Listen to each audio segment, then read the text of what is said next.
Bu narik napas dulu bentar ya, capek ini. Ya Allah. Coach Indra, terima kasih sudah berkesempatan hadir hari ini.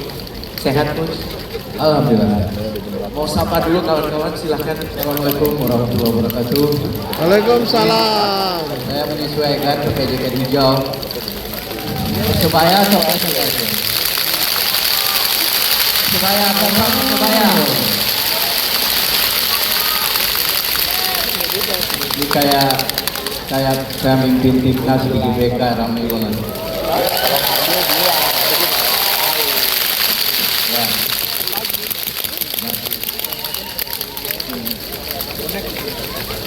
Wajah-wajahnya HHC Coach. Tahu HHC kan Coach? Harap-harap cemas. Ya. Karena gini, kita udah dengar banyak kisah, sebagian juga udah kepoin Coach Indra. Yang menjadi inti bahasan kita hari ini itu gini. Kan kalau menang tapi punya Messi, punya Cristiano Ronaldo dan tim itu kayaknya gampang gitu ya. Tapi bagaimana kemudian menang? Tapi kita tahu agak ada pemain bintangnya. Saya juga melihat kisahnya Coach Indra waktu membawa timnas menang itu, seingat saya baru kawan-kawan itu jadi bintang setelah itu. Nah sebelumnya tuh gimana ngembangin berapa tadi 22 tahun 1000 berapa pekan 1506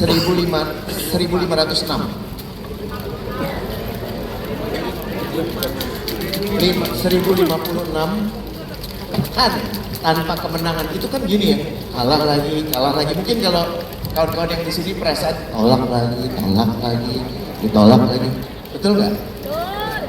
Gimana itu ya membangkitkan mindsetnya dari ada pasti kalah, nggak menang, sampai kemudian bisa kembali. Dan tentunya buat pemain yang ada di tengah lapangan mendengar semua teriakan, caci maki, tepuk tangan itu berat sekali. Itu mulai gimana Coach? Silakan.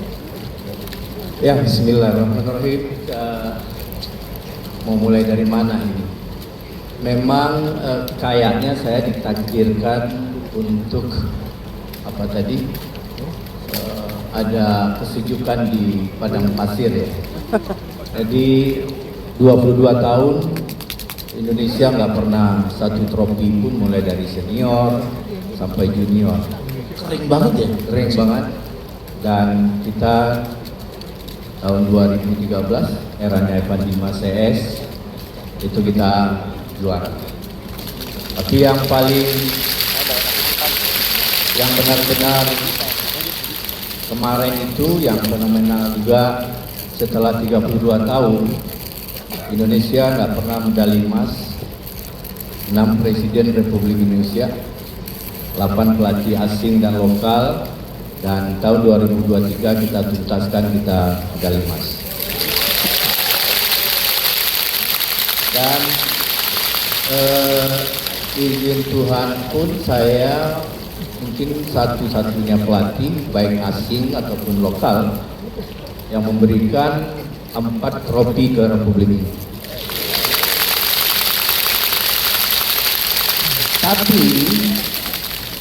Tapi jangan pikir sukses-sukses yang 4 itu tidak ada kegagalan. Ada kegagalan. Contoh kenapa setelah 20 tahun gua juara itu, saya sebenarnya waktu itu nggak punya basic yang kuat sebenarnya, hanya sebagai instruktur pelatih dan bukan pemain tim nasional. Dan saya bukan high levelnya di sepak bola, bisa masuk ke sepak bola. Dan saya mulai di tahun 2011, yaitu mengikuti kualifikasi Piala FC usia 16. Waktu itu 4 kali saya main, 5 kali saya kalah. Diulangi. 4 kali saya main, 5 kali saya kalah. Kalau main lagi, kalah lagi. Tapi itu kuncinya. Kenapa saya bisa sukses? Idealnya waktu itu saya dipecat. Tetapi waktu itu pelatih tim nasional usia muda nggak diminati oleh para pelatih. Di takdir yang membuat saya bisa bertahan. Ini unik ya. Jadi Coach Indra baru saja mengatakan dan mengakui bahwa menjadi pelatih timnas usia remaja itu, usia muda itu tidak diminati kala itu. Nggak minati. Nggak ada yang tertarik. Nggak ada yang Nah terus kok Coach mau ke situ? ya, karena saya juga kaget waktu itu, saya lagi instruktur, lagi di Jambi waktu itu, saya diminta untuk melatih tim nasional U16. Tetapi, apa yang saya hadapi, kenapa kalah gitu, setelah saya evaluasi, hampir separuh pemain-pemain yang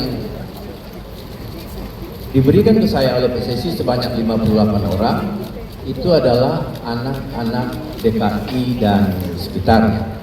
Berarti tim nasional Indonesia tidak menunjukkan keindonesiaan.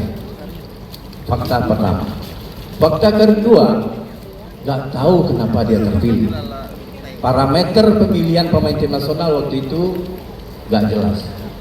Ini rekrutmennya benar-benar nggak diperhatikan. Kriterianya nggak jelas. Yang ketiga, banyak dusta di antara kita. Banyak dusta di antara kita. Apa itu? Banyak titipan-titipan. Bentar. Setelah itu saya robah itu semua. Dan atas perubahan itu saya melakukan, saya harus cari pemain sendiri dan tim nasional Indonesia harus menunjukkan keindonesiaannya. Saya lakukanlah belusukan dari Sabang sampai Merauke, Natuna, Papua, semua. Bawa kami ke proses belusukan itu dong. Maksudnya Coach Indra itu ngapain itu ke sana, datang ke lapangan Kenapa bola, belusukan? Pertanyaannya kenapa sih belusukan? Saya hadir di PSSI waktu itu dualisme. Jadi kalau ada Bapak Ibu, apalagi Manulife kan organisasinya udah mapan lah ya. global banget. Ini saya masuk, jadi jangan takut.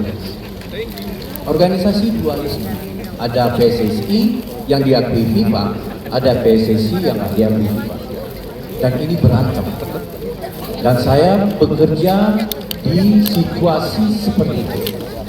Pertama. Yang kedua, dalam membangun tim yang saya belusukan tadi, gak ada anggaran yang tersedia sesuai roadmap, sesuai proposal yang saya inginkan. Gak ada anggaran. Yang ketiga, yang disampaikan tadi, selama 17 bulan berturut-turut gak pernah digaji. Kalau pegawai Manulife 2 bulan aja udah demo kali. Ini real, ini yang saya hadapi. Maaf, sedikit arah topik. Itu keluarga gimana tahun 17 bulan?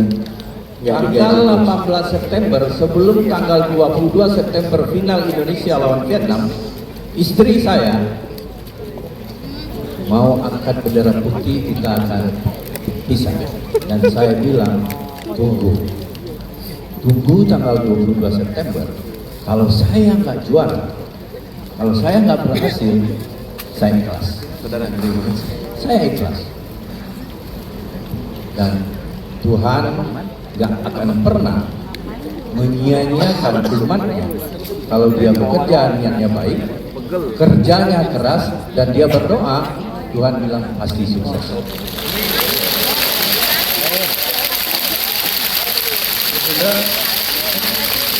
Kurang satu kata aja. Takbir. Sorry. Gak semuanya syariah, maaf. Terus. Saya bangun tim, dan itu kelebihan Indonesia. Kalau kita dilihat orang benar bekerja, banyak orang yang membantu, banyak sekali. Dan saya Coba peduli. diulangi. Kalau kita benar-benar mau bekerja, ada yang bantu, itu boleh dielaborasikan nggak maksudnya gimana? Kenapa mereka mau? Karena memang dia melihat saya punya program yang benar-benar nanti dia pikir ini program yang sebelumnya belum pernah dilakukan. Harusnya saya menseleksi pemain, mencari pemain idealnya harus by system. Karena dualisme kepengurusan PSSI sistemnya nggak ada, Pak. Nggak ada kompetisi. Nggak ada kompetisi. Idealnya saya memilih pemain, pelatih tim nasional memilih pemain adalah dari kompetisi yang dilakukan oleh klub. Ini nggak ada, Pak. Makanya saya belusukan. Nah, ketemu Pak Jokowi begitu, saya dibilang belusukannya saya dulu, Pak, bukan Pak Jokowi duluan, saya duluan. Apa hasilnya gitu? Ada dua hasil yang saya dapat. Saya datang ke daerah-daerah, satu saya dapat pemain, memang ada pemain di daerah. Yang kedua, orang daerah sambutannya kayak Natuna, coach, saya mungkin tidak terlalu berharap ada anak Natuna yang terpilih menjadi pemain tim nasional. Tetapi karena aku hadir sebagai pelatih tim nasional ke Natuna, saya betul-betul merasakan bagian dari bangsa Indonesia. Dua hal itu yang saya dapat. Dan tim itu sukses, dan saya dinobatkan sebagai tokoh perubahan Republika waktu itu bersama Pak Yonan dan Azwar Anas yang Bupati Banyuwangi. Dan saya tokoh utamanya, Pak. Berdarah-darah juga ya, Coach Indra ya. Ini lagi-lagi gini, yang saya mau angkat ini yang kita lagi mau coba angkat di sini. Kalau soal energi, gimana tadi? Energi. Apa? Energi ya. Energi di Filipina. Dan kita ingin mengejar result. Kan tapi result itu ada faktor selain daripada kerja kita. Ada yang bilang keberuntungan, ada yang bilang garis tangan, macam-macam. Dan pada saat tadi dikatakan punya keyakinan setelah 17 bulan tidak digaji, keyakinan untuk bisa menang. Boleh nggak kami diajak dinuansakan gitu, Coach Indra? Apa sih yang mengokohkan tata keyakinan itu tadi? Ya, atau memang Coach Indra bangun tidur terus tiba-tiba punya keyakinan, atau ada proses-proses mekanika yang bisa kawan-kawan di sini lakukan. Dan yang lebih penting lagi, nggak cuma punya Coach Indra, tapi dibagikan ke yang lain. Saya mubazir hidup itu 85 sampai 2007. Saya kerjakan pekerjaan yang tidak bakatnya saya, yang tidak passionnya saya.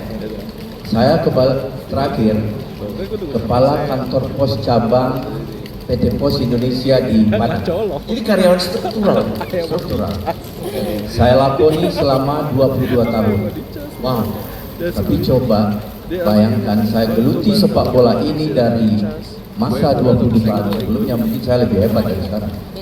Oleh sebab itu perlu talent identifikasi bakat untuk diri kita sendiri juga. Dan saya setelah 22 tahun bekerja 2007, saya harus memilih mau sepak bola atau PT Pos Indonesia. Saya dulu kalau direksi ke Padang, Pak, saya ngangkatkan tas, bukakan pintu. Serius. Oke. Karena kepala kantor pos cabang bandara itu sekaligus sebagai protokol. Ya, sebagai protokol. Tapi sekarang Pak, saya ke kantor pos. Dia yang bukan diri saya. Dulu mau ketemu dengan dia itu Satu lagi, Coach.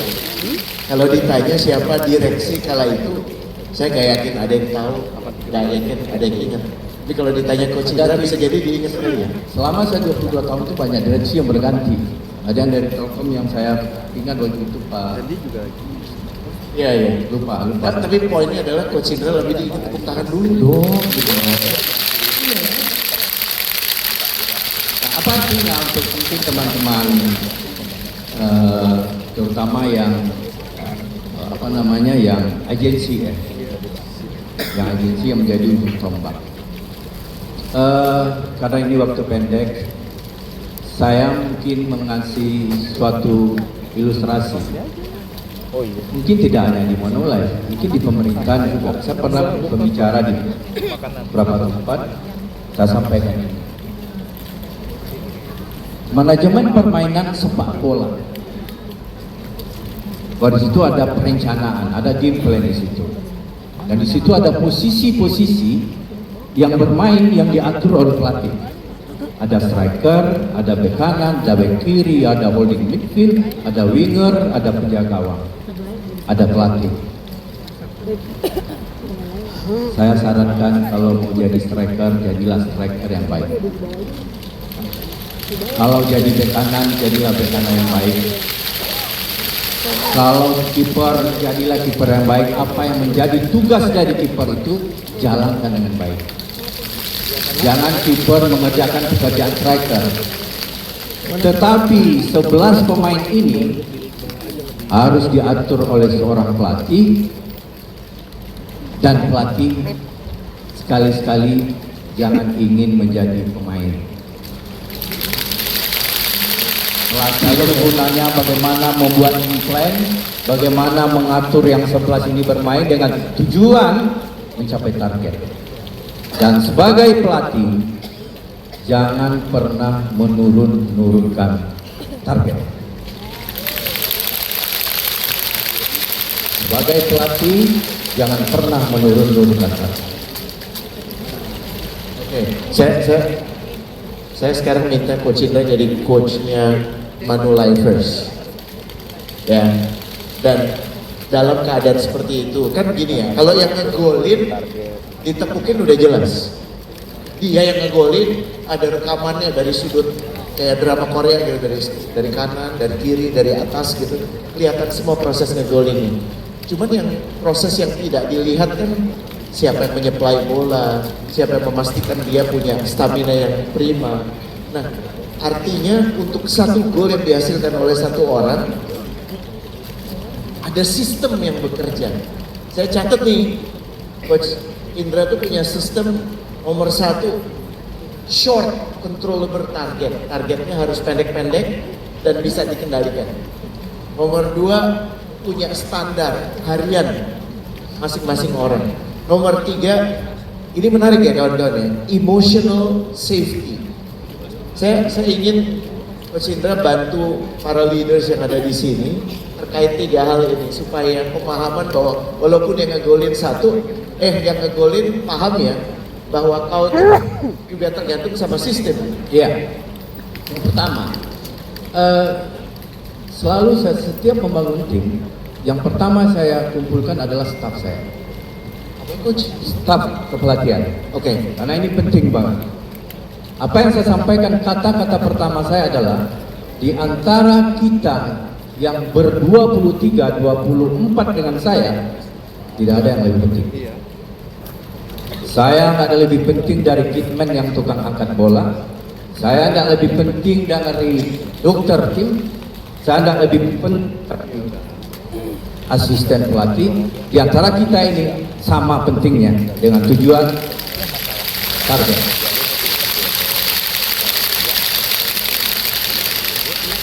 Hal yang sama saya sampaikan ke pemain. Marcelino tidak lebih penting dari pemain lain. Egy Maulana Fikri tidak lebih penting dari pemain lain. Kenapa? Karena sepak bola adalah kerja tim, bukan kerja per orang. Oleh sebab itu tidak ada yang lebih penting. Sedikit explore ke situ ya Coach Indra ya. Pada saat kemudian kemenangan datang 1, 2, 3 dan banyak kemenangan, muncullah mulai ego ya. Ada beberapa yang mungkin merasa gara-gara gue nih. Nah, ya sebagai pelatih gimana berhadapan dengan yang seperti itu? Atau yang satu lagi saya tambahkan ya Coach, berhadapan dengan yang aduh, aku kayaknya bukan siapa-siapa, ngapain juga ya ikut terlibat di sini, ya udahlah ya fokus sama yang di depan gua aja. Ya udah itu gimana ya Coach? Saya pikir sama mungkin di Manulife juga. rekrutmen orang yang akan kita berdayakan. Saya memilih staf pelatihan. Banyak orang yang memilih staf pelatihan, dia nggak mau memilih orang yang lebih hebat dari dia. Nggak mau gimana Coach? Dia nggak mau memilih orang yang lebih hebat dari dia, yang lebih top dari dia. Banyak yang nggak mau. Oh gitu. Saya memilih semua asisten saya legend pemain tim nasional. Oh dahsyat. Siapa yang kenal Bima Sakti, Kurniawan, Eko Purdianto, Sahari Gultom, pelatih fisik saya S3. Padahal saya cuma S-Teller. Untuk saya, untuk kita menjadi kusir, kita tidak perlu menjadi kuda. Yang penting kita bisa mengendalikan kuda.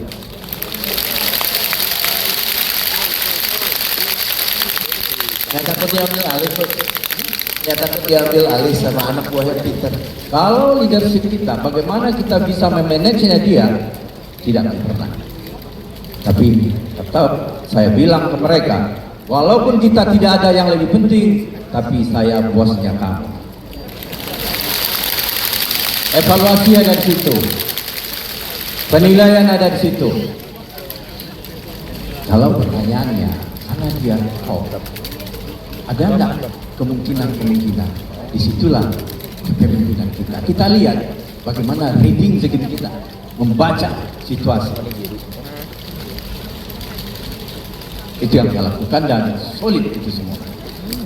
Alhamdulillah tidak pernah saya ditusuk dari belakang atau ada yang menjilat untuk menjatuhkan saya. Tidak pernah. Bahkan sekarang hampir semua asisten saya sekarang mulai pegang klub dan punya nama dan punya karir yang baik. Kekuatan saya, leader yang bagus adalah bagaimana orang yang dipimpinnya jauh lebih hebat dari dia. Itu yang bisa.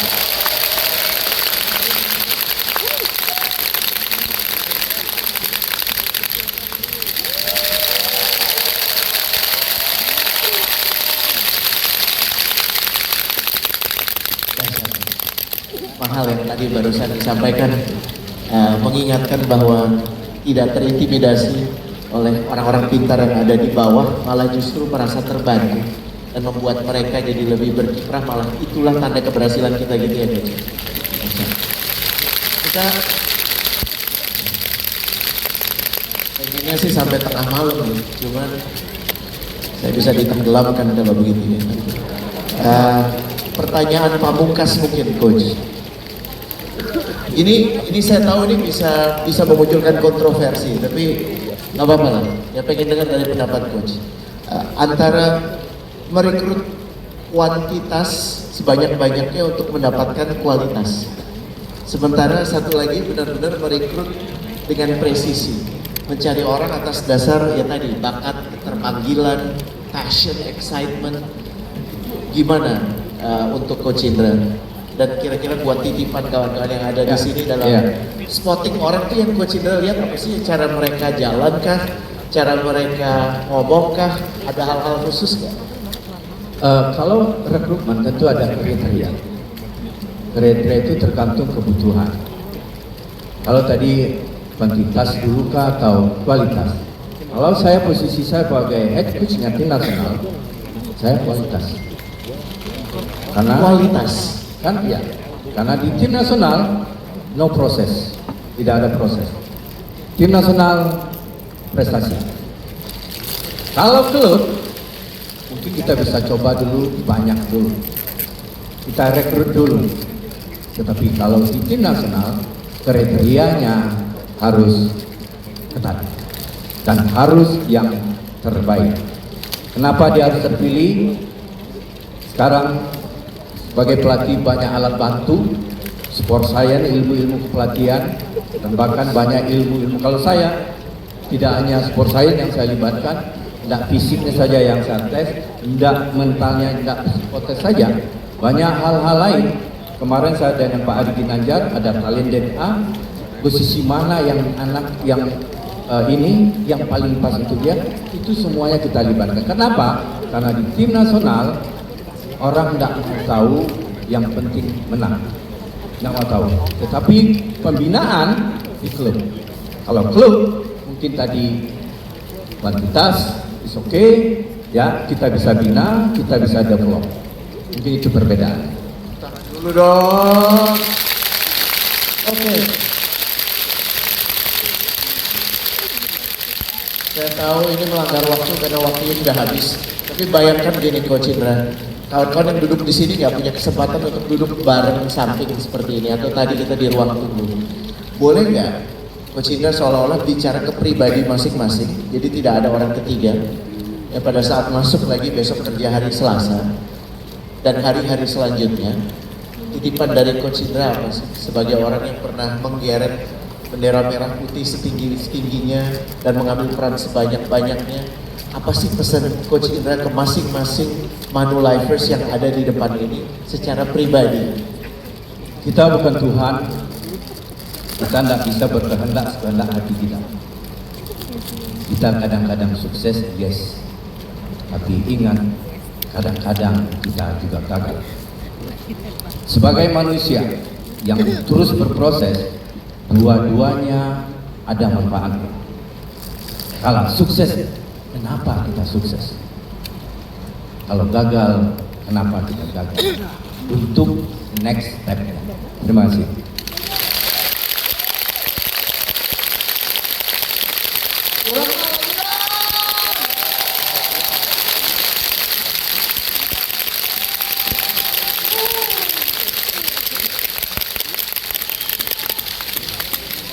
Lanjut nih.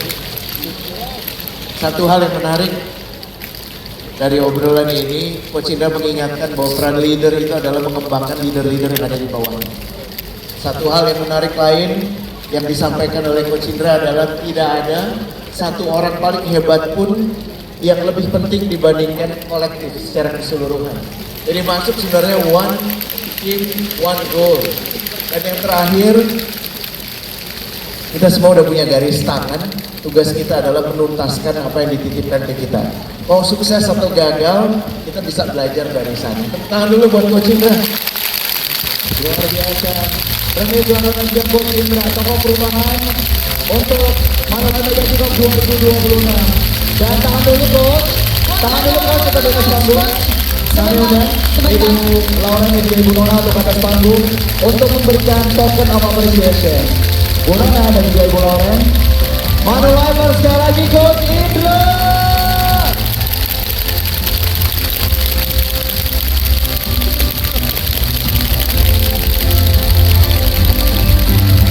Dan kita akan lanjutkan untuk berfoto bersama ya Kak ya. Iya, kita lanjutkan. Tapi yang tadi kami ingat adalah niat baik ketemu dengan kerja keras. Itulah hasil yang luar biasa dari seorang Coach Indra Syafri. Untuk talk show pertama, Coach Indra Syafri bersama dengan Rene Iswarono untuk Manulifers Mega Kickoff 2026. Desidernya dong, desidernya. Mana? Terima kasih Coach. Terima kasih Ibu Lauren, Ibu Nana, terima kasih. Mas Rene masih lanjut kerja. Coach Rene, kita lanjut lagi. Terima kasih.